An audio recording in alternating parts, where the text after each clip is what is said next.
number of these Republican governors who have signed into law, people who so-called believe in small government, who believe in personal responsibility, who believe that people should make their own choices. They literally are tying the hands of officials. I mean, to threaten to revoke school funding from schools in order because of a mask mandate. In fact, that was an emergency hearing today where they want to provide emergency opportunity scholarships for people who want to pull their kids out of public schools where they have mask mandates to enroll them into private schools. In Tennessee, they are threatening to pull the funding of school districts that put into place mask mandates. They're trying to literally save lives. Yeah. This is what I've been talking about, the danger of this post-truth, post-factual, post-science society that we're living in, where we aren't making public health decisions based on science, based on saving people, based on not overwhelming the healthcare system. We're making them, or not we, but Republicans more specifically, are making these decisions to score cool points with, people on Fox News and with their base who has an appetite for destruction, who has an appetite for defiance, who has an appetite for, sticking it to the Democrats and big government, and it's to their detriment. And I think one of the reasons why they're getting away with this is because at the beginning of the pandemic, it was kind of presented as a black and brown issue. Oh, it's only black and brown people that are dying. For some reason, they don't care about grandma, great-grandma, and grandpa dying. And so they're saying, well, if some older people have to die, that's fine too. But as Dr. Ebony Jade Hilton just pointed out, and you pointed out, this is impacting kids younger and younger. And as a mother of a 4-month-old, I'm absolutely terrified of something happening to her. I mean, I'm vaccinated. Everybody around me is fully vaccinated. She likely has some protection through the breast milk, but I could not fathom the idea of putting her at risk. And so the idea of sending kids to school without masks, it's just incredibly troubling and disturbing. And it just seems like they don't have a problem signing a death warrant. And I don't know if it's as much hubris or delusion, but either way, it's equally dangerous. And so this goes back to what I've been saying and what we always say on the show: elections matter. Elections have consequences. And people in these red states, they don't deserve to have their death warrant signed. They don't deserve what they're being subjected to. But that's the government that they voted for. And so I'm hoping that there will be some sanity in the courts, that there will be some lawsuits to try to challenge some of these mask mandates. We've seen where the vaccine mandates have basically been upheld by the courts. And it'll be interesting to see how these banning the mask mandates would hold up in the courts, if the same logic would hold. But it's very dangerous. It's very dangerous. And to think that some people are choosing to sign up for this danger is even more mind-blowing. So we have to try to tackle this disinformation and this post-science society that we're living in. And the one last thing I would say is, it's so troubling to know that it's not even about trying to contain the disease anymore, contain the pandemic and the spread. It's just basically saying you're on your own. If you don't get vaccinated, you're shit out of luck. And we know that kids can't get the vaccine, but hey, we'll figure it out. We're gonna, and I'm scared to see what kind of death toll and destruction we have to see from kids, because we know from the Sandy Hook shooting, there's an incredibly high appetite for children's deaths in this country. And I'm just very afraid to see how many kids are going to have to die or get long COVID or be in the hospital before people say enough is enough. Roger, we talk about, again, impact. We often have said on this show that the vaccine is done at 100%. It doesn't completely ward you off. There are variants, how Delta. They are in Jackson, Mississippi. They're mourning the death of the sheriff in Hinds County, Lee Vance, 63 years old. Apparently there was he was fully vaccinated. Apparently there was a outbreak of COVID in the county jail. He was at home for quarantining, and he died this week. And the thing so you have that example, but really what I think what is really just confusing me are the people who are not listening to children's experts. People who are not listening to these doctors who specialize in children. I'm looking on Cleavon's Twitter account, and he had posted a particular video where a hospital official in Arkansas said that they had experienced a 690% increase in children impacted. But what also caught me was this here. 42-year-old John Ayers from Southport, England, died from COVID. Quote, he was the healthiest person I know. He thought if he contracted COVID, he'd be okay and have a mild illness. He didn't want to put a vaccine in his body, said his twin sister. Now, this is his photo. That's what he looks like. This is him in the hospital. Now, look, this was a very muscular, healthy dude. You know, for the life of me, I don't get these people who don't realize what's happening with our children. Well, I think it's a few things, and I think that once you start looking at, you know, vaccinating adolescents, there has to be a much bigger and deeper conversation because you're talking about children. One of the big concerns that I've been reading about and hearing about, Brother Roland, is the fact that out of the Children's Health Defense, this is a activist group founded by the attorney Robert F. Kennedy Jr. Who is actually one of the biggest spreaders of disinformation on the vaccine. Well, I mean, he brings up a point. I think we should, and I'm saying this is why we have the conversation. But look, there's a conversation. There's a conversation, and then there are people who are deliberately sending out misinformation, and he's one of those people. Yeah, okay, and targeting our community specifically. Well, with flyers. Okay, fine. If we don't want to acknowledge him, but let's look at the fact that if you're talking about having children, and I have two children, I have an 8-year-old and a 2-year-old. So when we're talking about having children, we're talking about informed consent. We're talking about what is going to be the impact of the vaccine on their evolving bodies. We're talking about a whole lot of things. This cannot be just a simple rollout. This is not a PR campaign. This is my future. This is Reese's future. This is anyone that has children or caretakers of children. This is your future. So we can't have a big conversation about vaccinations, an experimental vaccination at that hasn't been fully approved, and it won't be at least until until September, excuse me, until we understand the whole, at least get the whole picture. I think one of the big parts about this whole process, Brother Roland, Reese, and Dr. Carr, is the fact that there has been a campaign of everything from fear to coercion to intimidation. Now it's just all out federal workers, you're mandated or you lose your job. But here's the deal, though. I'll be honest with you. I'm scared of death. You damn right. I mean, and I want to show this. And I want to show this. I want to show this. I want to show this. Nobody wants to die. I want to show this. Dr. Jose Romero, who is the pediatric infectious disease specialist at Arkansas Children's Hospital, this is what he said. Among children less than 18 years of age who were hospitalized in July, 58% were less than 12 years of age. Listen to this. I'm going to take it back. Just hold on one second. Among children less than 18 years of age who are hospitalized in July, 58% were less than 12 years of age.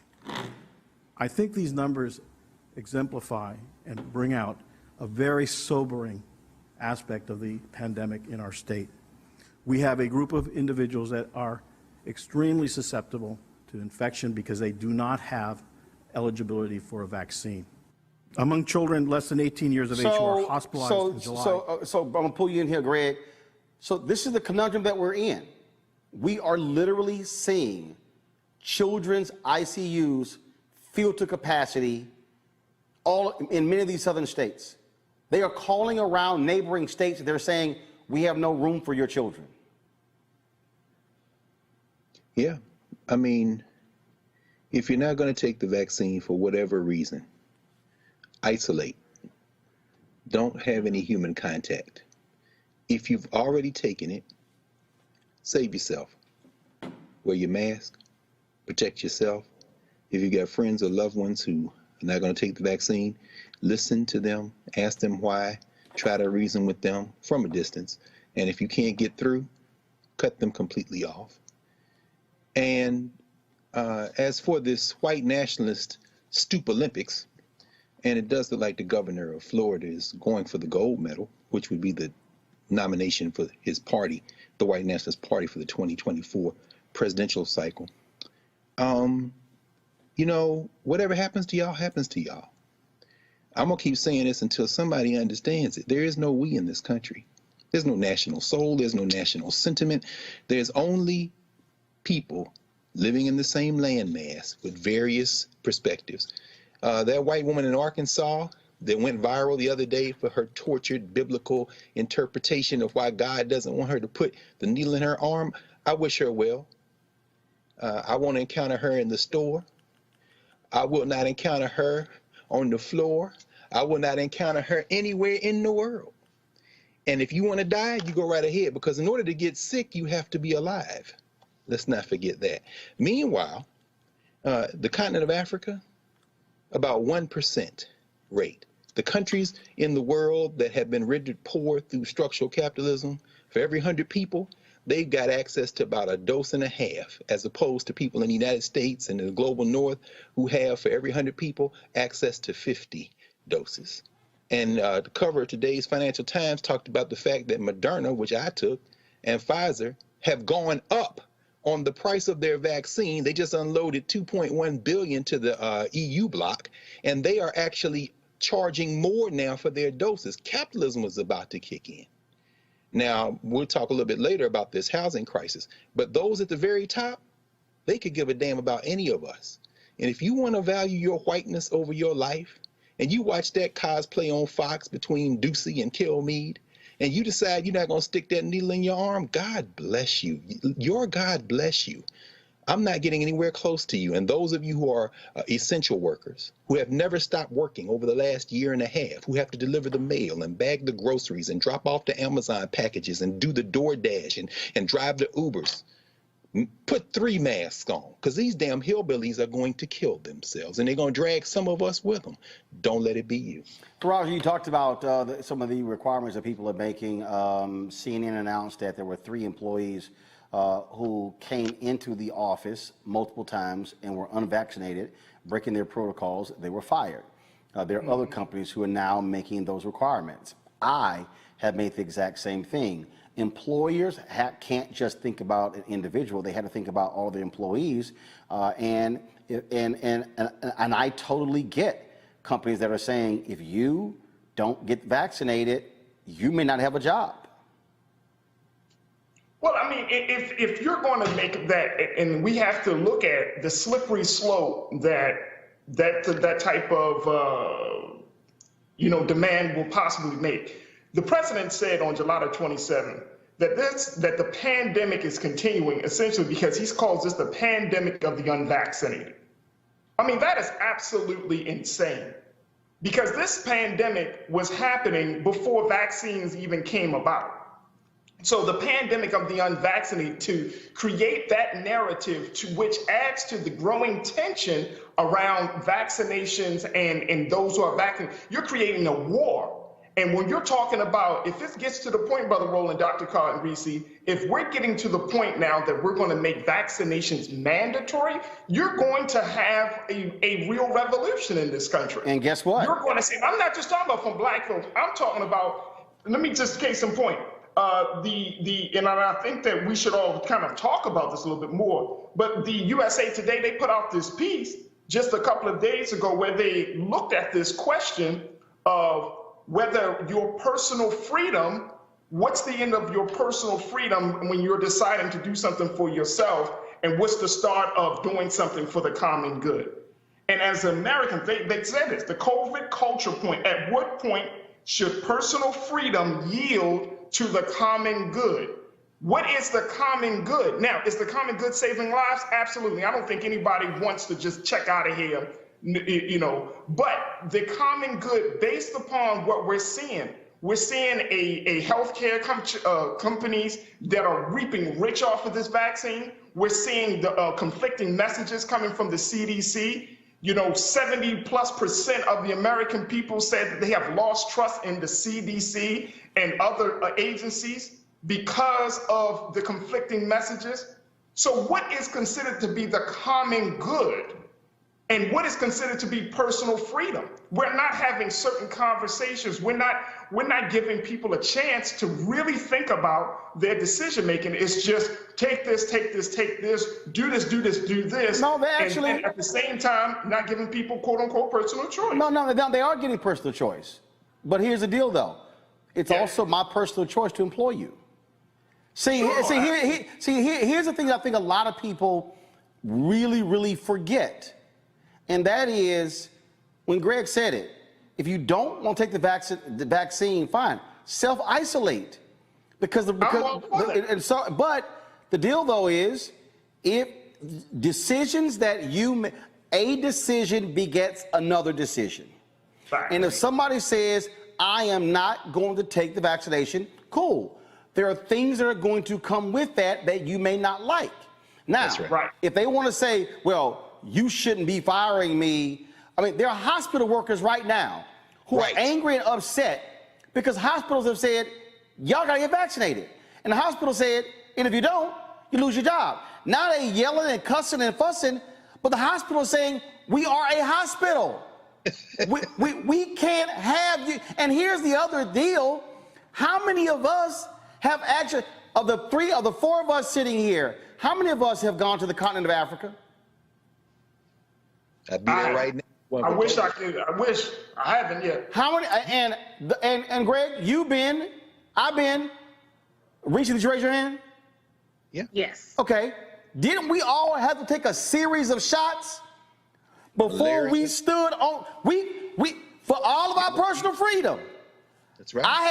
We had to take a series of shots before we could even get on that plane. And if we landed. And they showed our papers, and they were like, nope. No shots? Hop your ass back on that plane, go back to where you came from. No question. Am I right, Greg? That's right, brother. But here's the thing, though, Brother Roland. Does this country have the mechanisms, the infrastructure in place to protect the citizens who may not be of the same mindset? Are we? And I'm asking because, like, for example, hold on. When you say protect them, how? No. What? Quarantine them under armed house arrest? What happens on the other side? So, okay, fine. You tell what happens on the other side is we have funerals. What happens? Then what happens?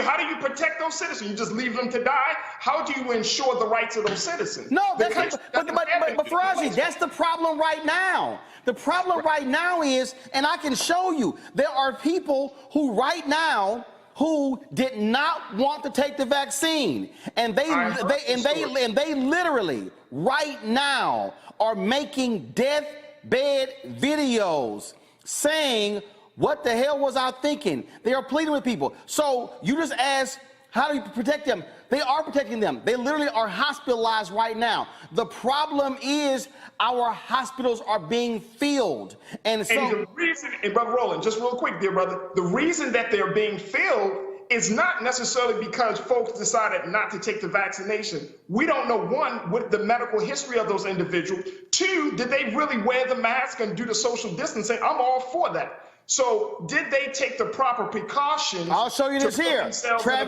Travis Campbell, 43, from Bristol, Virginia, has been hospitalized more than a week due to the Delta variant, which also infected his wife and 2 children.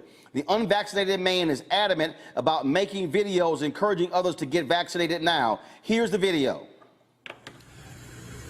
This place was basically empty with COVID last week, but now it's full. So it is growing and it is getting stronger. Hate to hear, lost a couple acquaintances in the past 24 to 36 hours.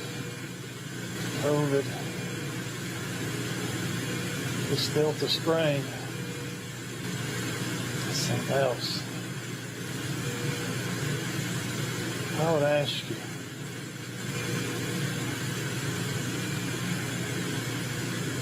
if you thought that you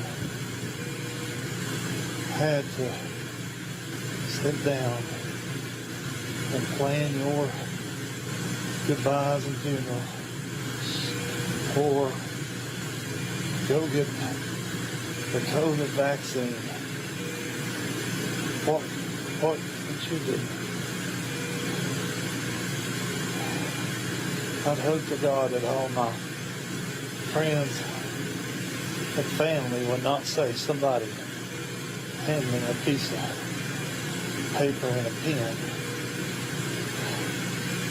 That's a sobering thought, of which I have.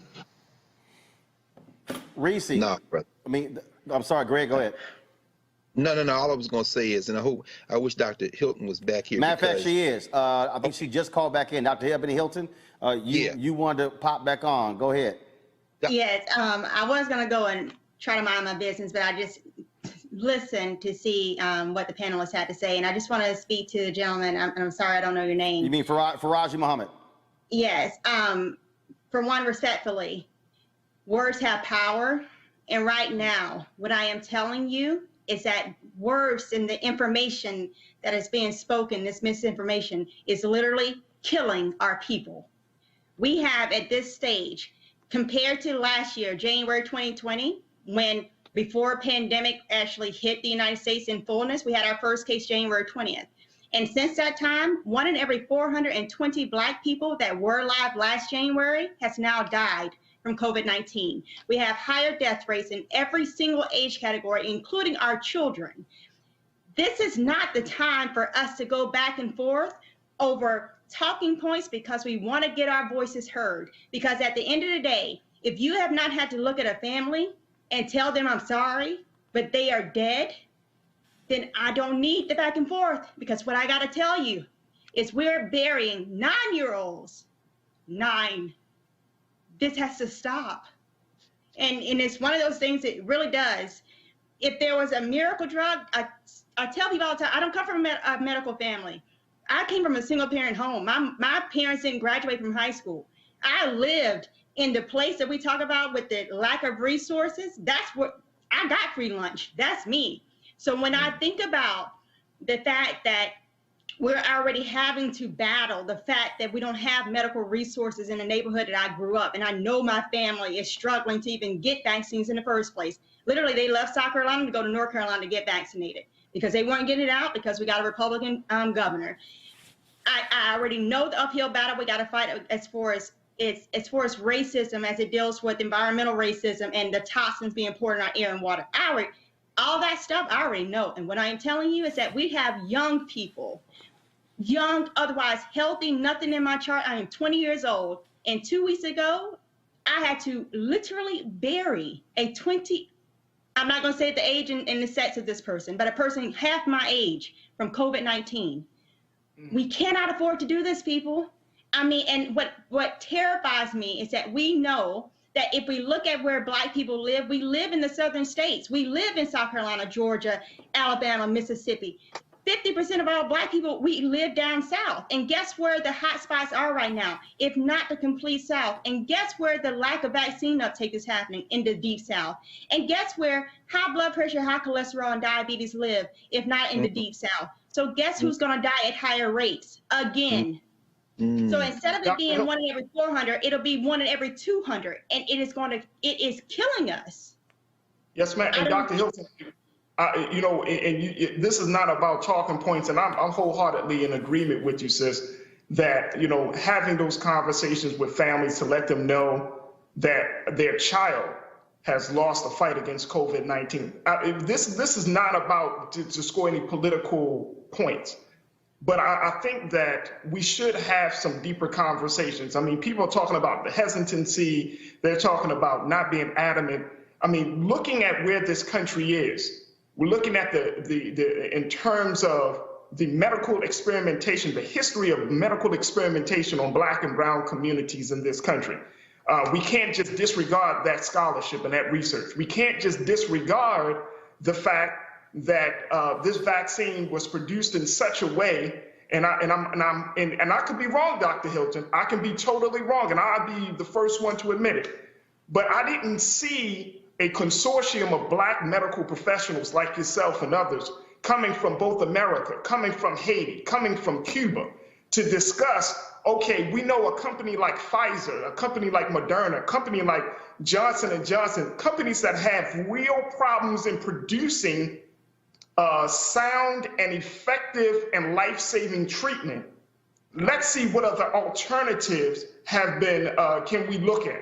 I don't know if those conversations happened. Please inform me. Let me know if those discussions were had, where we can look at it specifically for Black and brown communities, that those conversations where we can look at what are some of the options outside of these medical corporations. Wait, hold on. So you're asking, first of all, I can tell you, because we had them on, the National Medical Association, the folks at Meharry, the folks, they were very much involved in as a vaccine was being developed. Now, when you say other options, please, by all means, present the other options. I think there are other options. Look at. We can look at South America. We can look at Mexico. We can look at Haiti. We can look at what's happening in Africa. When I looked at some of the numbers, Brother Roland, Dr. Hilton, when I looked at some of the numbers, again, correct me if I'm wrong, but in the global context, the United States has the highest number of COVID cases in the world.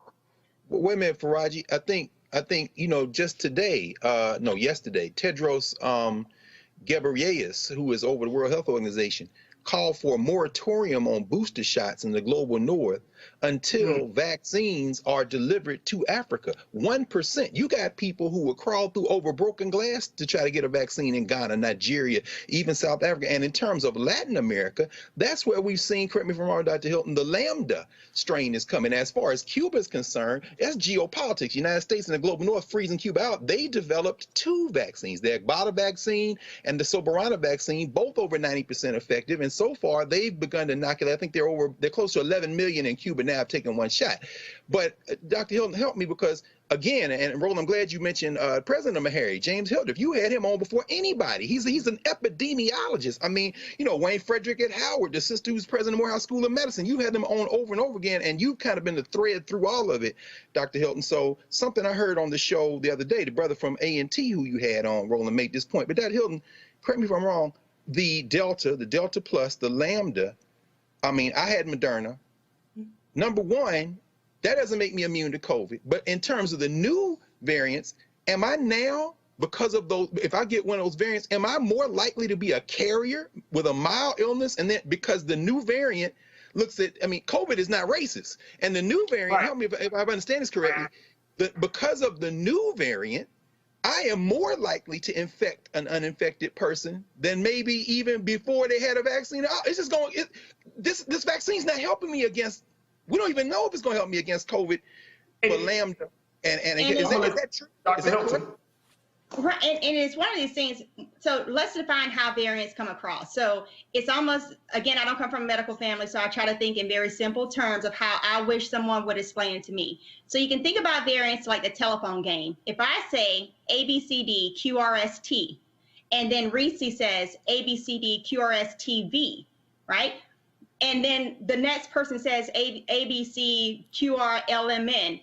That's the slight change where we keep the same base, but then it's slightly different in between. That's what mutants are. Because as COVID goes from me to Reese to Roland, the virus's only job and only goal is to be able to replicate. And it knows that if I can trick the immune system, then that's the most likely that I can get to the next generation of me. So I have to change slightly from me to Reese to Roland in order to get to the next generation, if that makes sense. And so when you're talking about the vaccine, what we do know is that the vaccine still recognizes fairly well that ABCD.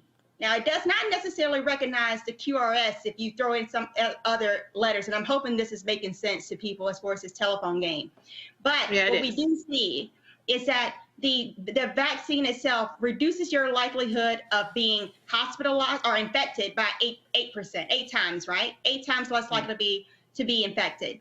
You're 25 times less likely to be hospitalized and 25 times less likely to die if you are vaccinated versus if you're not. Now, do we have a real threat that we're going to get a telephone game of where now instead of it saying ABCD, that it says QRS first and throws us all the way off? Yes. And the reason why we have the biggest is, again, when we were just talking to the gentleman about vaccines and he mentioned Africa, I don't know, and I think you said you've never been to Africa. I've done mission trips in Africa, and I lived in Tanzania for a month and then for 2 weeks the following year in 2013. And I tell you, that one hospital was servicing in Tanzania, Mwanza, Tanzania, the entire country of Tanzania. There is not a resource there that we have the luxury of having here in the United States of America. So when we're saying they don't have cases, it's not because they don't have cases, it's because they don't have tests for those people. Literally, we had patients that would walk to the hospital for days that I can put up, videos of what I took to show how these children who had infections within their belly, their families had to carry them for days to get to the hospital, and unfortunately, they would pass away there. So we cannot say that they don't, and it's an injustice to Africa, the continent of Africa, actually, at this stage where 15% of the global population is vaccinated, but yet in Africa, it's only 1.8% because they are not getting vaccines in the rate that the wealthiest countries are getting vaccines, and they are dying. And it's not only in Africa, it's in South America. Literally, when we're talking about the P1 variant, that was out of Brazil, right? We had the Alpha variant first in the UK. We had the South African variant, right? I don't know if y'all remember that one. And then we had the P1 variant, which was in Brazil. Yeah. This is not a game of, we're only dying in the United States. We're testing more in the United States. We're not doing as many tests as we should be doing in the United States. And yes, we are able to count our deaths better because we have the medical resources that if you get sick because you don't want to get vaccinated right now for whatever reason, you can go into a hospital that's at least 20 minutes car ride from your home, right? That's not the same in every other location. And unfortunately, it's that type of not understanding the system holistically that's causing a lot of people to doubt the system, and unfortunately it's costing their lives, because what we do know again is that in the United States of America, 1 out of every 420 Black people has died from COVID-19 since the start of the pandemic, and it's only going to get worse. We are again estimating right now we have 100,000 cases being diagnosed a day. That's going to go between now and September the 1st, which is only 3 more weeks, up to 200,000 people we're estimating going to be diagnosed a day. And by October the 1st, we're going to be burying 4,000 people a day. And how many of those people are going to be Black people? And it doesn't have to be. Dr. Hilton, excuse me. I'm interested to get your take on, how do we have a conversation like this? And it's fine. I mean, we can go back and forth. But I think that it's very important that we have a conversation like this from a space of really understanding that Black folks do not trust the medical industry of America.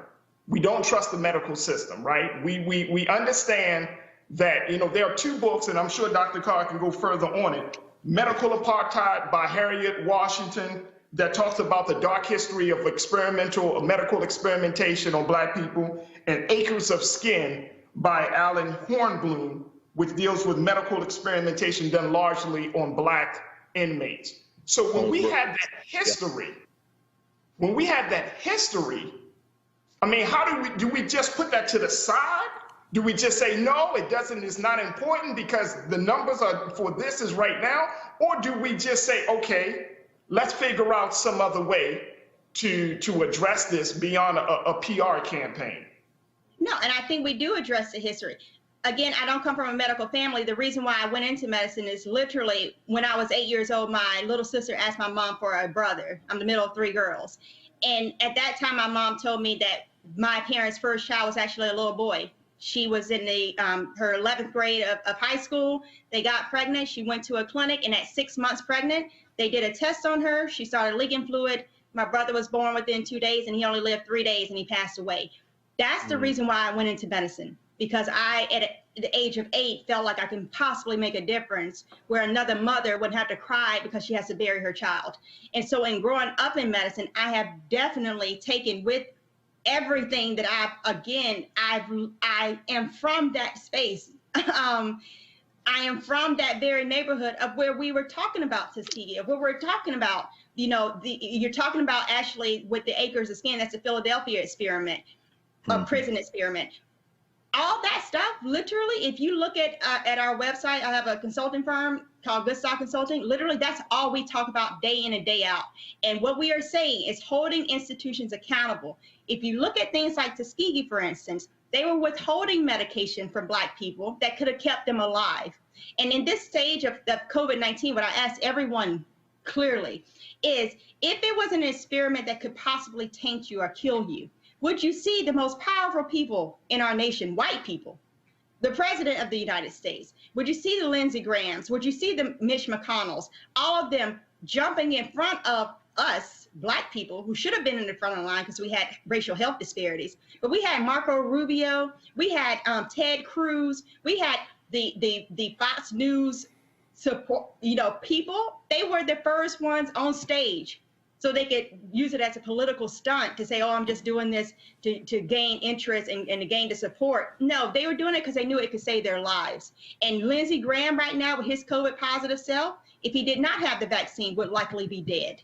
That's the truth of what we're dealing with. So we have to look at this thing and take a step back and say, if it was this huge experiment, then would we be seeing people literally jump over you in order to get it? Because if y'all don't want it, I guarantee you there's people all around this globe, like in India, where they're burying 13,000 people a day because of the Delta variant, that would say, please give it to me because I don't want to die. And unfortunately, in the United States, between now and December the 31st, many people who are hearing my voice right now will not be here. And possibly even me, because when people are coming to the hospital, they are coughing in our face. I don't want to die either. And it's that selfishness of thought of, well, I don't want to put something in my body. But when you get sick, then all I ask for you to do is keep that same energy. Again, I'm not from a medical family. Take the white coat off. Keep that same energy then, and don't come into the hospital coughing in my face, because I want to go home to my family too. That's and right. that's Can I jump in? I'm gonna bring Reese in. Reese, Faraji talked about having a conversation. That's what we've literally done for the last 15, 16 months. This is precisely why I have put on Black medical experts. We know, based upon the research, Reese, Black people trust Black doctors than they do anybody else. So there was a reason why. Now, I get this whole deal about let's have the conversation, but this is the dilemma that we are in. We can talk about what has happened over the last 100, 200, 300 years, or we can talk about how we're going to enrich funeral home directors today. Right. Here's what's so frustrating, because this is exactly what I have been screaming about, the way that disinformation has really infiltrated our communities. I think we need to challenge ourselves as Black people. Why is it that we can quote and we can cite Robert F. Kennedy, I don't know if it's the junior or the third, but a virulent anti-vaxxer who's targeting our communities with this, who's been targeting our communities with anti-vaccination rhetoric, and specifically the COVID anti-vaccination rhetoric. I mean, it's going so far as to hand out flyers. Why is it that there is trust put in that person as opposed to a doctor like Dr. Ebony Jade Hilton, who is telling us that?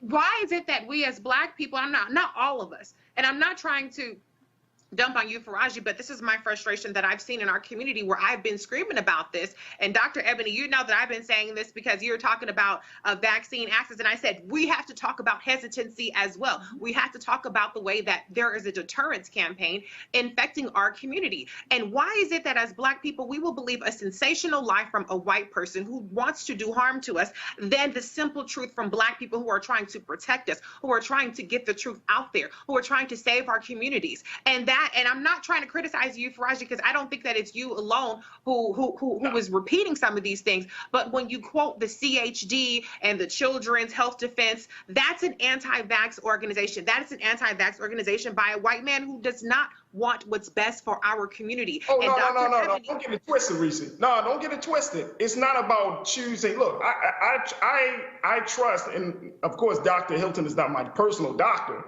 but right. I trust her scholarship and her medical expertise. So it's not about that.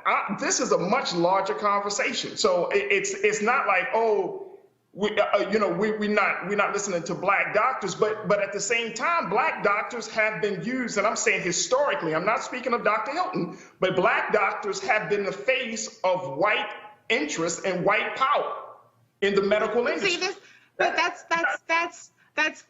making my point about the cynicism and skepticism towards black doctors. And all I'm saying is, why isn't there that same cynicism and skepticism towards anti-vaxxers like Robert F. Kennedy and the Children's Health fine. Defense? We don't have to bring Robert F. Kennedy. You can agree with him or not.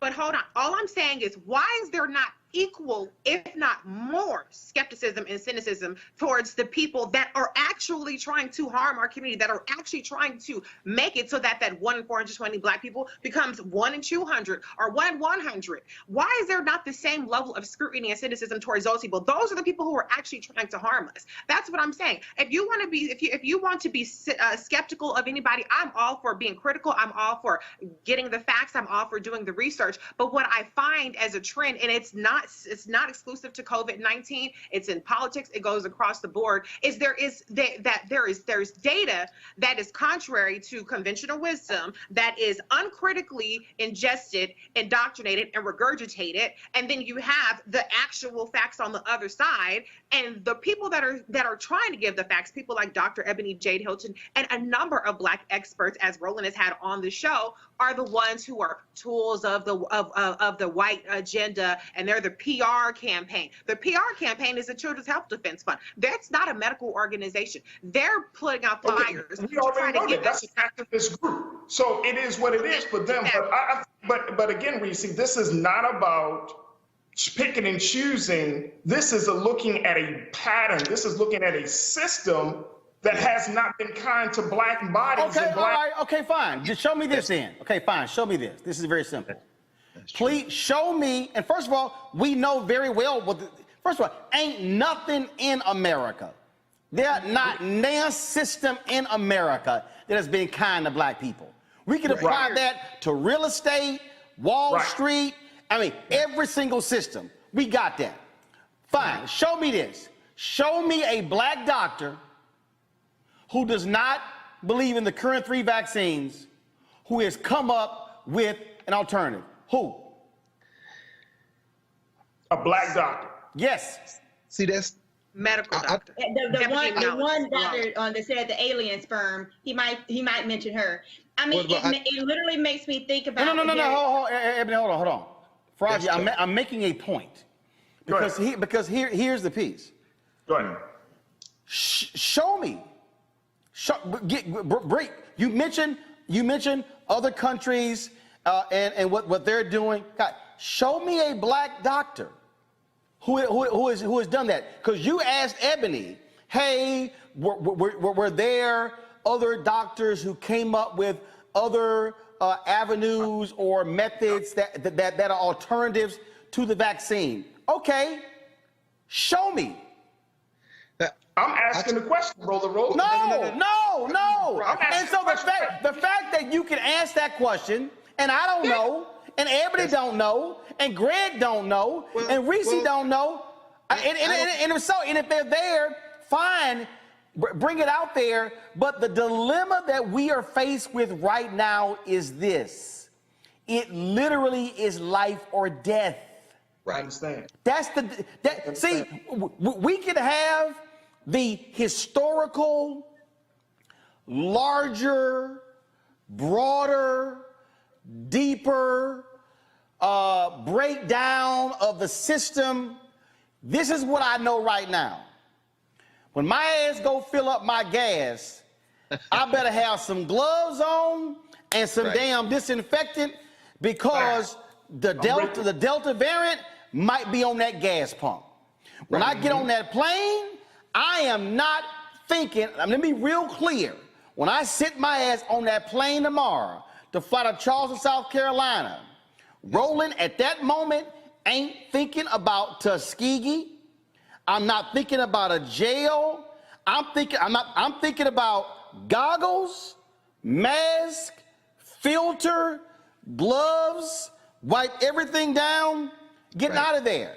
I'm not dismissing nothing that's happened to us historically, but I have to deal with the present of what's happening now, and that's why Dr. Robert Graves from North Carolina A&T has constantly been on here, and Ebony, and Tyson Bell, and when you had the presidents of Dillard and Xavier who participated in this COVID study. That's why we had the president of the National Medical Association, the largest group of black doctors in the country. That's why we've had these people on, because if we can't trust our black experts, well, hell, who left? Because I damn sure not gonna listen to Robert F. Kennedy. well, and that's fine. Faraji, and you remember this, brother, when HIV/AIDS was really slamming our people, and it's still slamming our people, as we'll talk about in a minute. But remember Dr. Barbara Justice, Abdul Ali Muhammad, and we're talking about alpha interferon and various.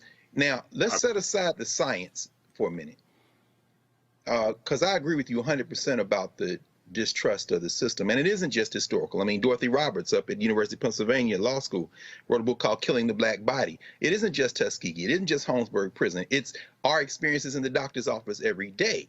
And so I guess, you know, I'm thinking, how do we maybe steer into this? In other words, what you've described, Roland, in terms of how you're going to approach that plane. There are people who would say, but you're fully vaccinated, brother. You don't have, no. I'm going to absorb all of that experience-based paranoia of this system and protect myself. Because I remember, in fact, sitting and listening to Abdul Ali Muhammad and saying, yeah, you know what? There probably have been some breakthroughs. And of course, Big Pharma wouldn't let us know that. At the same time, to what you're raising, Roland, is very important. And Faraji, I know this, because I hear you, brother. And I embrace that energy in part because I went to, and Roland, you covered it. You sent your team to cover it. When the Tuskegee descendants of the people who were in the Tuskegee experiment came to Howard. Yep. I'm listening. I can hear it logically, but I understand class plays a role in our society, which means that there are black people who trust no petty bourgeois Negro. And especially when they're basically talking to black people like we're stupid. So in other words, y'all don't do this, you stupid. So immediately, part of the reaction is, I ain't gonna do it because I don't like how you talking to me. So why, Dr. Hilton, Doc, what you said at the end there, when you and Faraji were talking, that really hit me because, you know, my mother's sister's oldest child, my cousin, has been a nurse for almost 50 years. And she works in Baltimore sometimes, she's on the West Coast. But when you said, I want to go home to my family, I'm saying, see, that's the kind of talk. But see, you know how to talk like that because you didn't come from one of them petty bourgeois families. No, black people going to have to be talked to as if you're intelligent. And I know you don't trust them Negroes. In fact, the more degrees you got, the least you trust them. But when you say something like that, I'm thinking about my cousin. And I'm saying, if you go in the hospital in Baltimore and kill Jeanette, I'm coming for your ass today. In other words, but I think that, Faraj, what I'm saying, that I think we have to learn how to listen to our people in a way that doesn't communicate we think we smarter than them. I think that's why our people don't trust politicians, don't trust many black doctors. And so I'm just saying all that to say that what you're voicing, a lot of our people, in fact, Roland, I will say this last, this is why Roland Martin and Filter is so important. Because there are people who are listening who are saying, you know what, I don't know if it's a doctor that created it now, but I don't trust these people. I'm saying you shouldn't trust none of them. Because if it was up to them, we'd all be dead. But guess what? You need to trust that they are against you, which means what? If they're taking it, to Doc's point, then you need to think about taking it. Why? Because the one thing about being free, you got to be alive to be free on top of the earth. And that's why when Dr. Ebony Hilton and Dr. Tyson Bell, when they purposely, when they got the shot, they shot the video, They Yes. documented everything. Talk about that. Why y'all did that. Other black doctors did that because this is real simple. If Dr. Ebony, you ain't trying to sit here and put something in your body that's going to screw you up. Right. Right, right. And literally, I was the very first person at UVA to take the vaccine, and I wanted them to videotape it. And then I did YouTube videos of showing me the days after, because I don't come from a medical family. I completely understand where the mistrust comes from. And I wanted it to be one of those things of people could see by my example. I wouldn't do something to myself that could potentially kill myself. I mean, I love life. And I didn't feel that it would be right of anybody in the medical profession to ask someone else to do what they wouldn't do themselves. And so, like I said, I completely get it. I think, and I apologize if I came out as being kind of harsh and blunt, because it literally. No, you ain't got to apologize. No, keep it real. I do think, it's by the grace of God, my immediate family has not died. And I literally think about that all the time. Same here. So how do we get past this point of needing more and more data when the data is already there, and we're trying to find data that proves our how do you say it, that gives our anxiety a home. And at this point, every day that we are trying to find that home space for that anxiety, 600 people are dying from COVID. And it's going to find itself to your door just because the Delta variant is literally, the viral load of the Delta variant is 1,000 times higher than the original COVID. It is not something that you can just say, oh, I'll be okay. And even if you don't die, I have a mentee who is a young Black woman. She's in her mid-20s. She hasn't been able to taste or smell since January. And what does that mean when your brain no longer works in the same way? She is 26. What will her life look like when she's 40 or 50? Will she develop Alzheimer's at a younger age? We don't know. But we do know that that part of her brain is now scarred in some kind of way. That's scary. And you don't have to go through that. Wear your mask, get vaccinated. Don't go to Lollapalooza and things like that. It's not worth your life to have 48 hours of fun. We're just trying to get through this together. That's all. All right, Dr. Can I say one more? Reese, go ahead, the final comment. Okay, let me just talk to the audience right now. Here's the thing, my people. I understand the hesitancy. I understand the mistrust. What I want to warn you about is that there is a campaign to use that mistrust to further damage our community, our lives. They are playing on that mistrust. There's a campaign through foreign interference, through social media, through organizations like the Children's Health Defense Fund that mean us harm, that are utilizing our well-warranted mistrust to damage us even further. And so just at least keep that in mind when you're seeing some of this anti-vax information. It is your choice. It is your choice. But I will say, in terms of medical racism, Black women have the highest Black maternal mortality rate. We do have the benefit. I know many Black women that have decided to do home births, that have decided to get doulas. That isn't as much an option with COVID. I had a standard C-section in a hospital. There are alternatives to counter that medical racism. The government is telling us the only thing you get is the vaccine or a ventilator if you get the thing, or body bag. Good luck, bitches. So you make the decision whether you want to throw your lot in with the vitamins, with the disinformation, with your immune system being in perfect health, or if you want to give yourself a little bit more of a chance with the vaccine. It's up to you. But the government is saying that's it. The pandemic of the unvaccinated means if you don't get the vaccine, don't say shit to us. That's what the government is saying, and that's what the employers are saying. And so that's your choice to determine which side you're going to be on. Dr. Ebony Hilton, I'm going to say thanks for a second time since you decided to come back on, watching the conversation. I certainly appreciate it. Thanks a lot. Thank you. Y'all be safe. All right, we're going to go to a break, and during this commercial break, we're going to show you, this is not all of the experts, but you're going to see, because I need y'all to see what we've been doing, okay? We have not, and this is no shade to anybody, we ain't been having Black entertainers on here talking about COVID, the vaccine, and your health.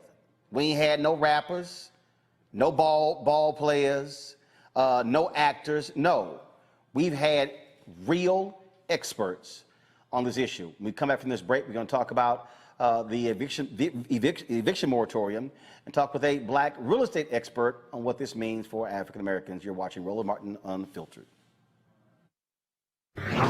Every single night. We've got some of the top black experts. You're not going to see them on cable news or broadcast news because you swear black people aren't experts when it comes to this health crisis.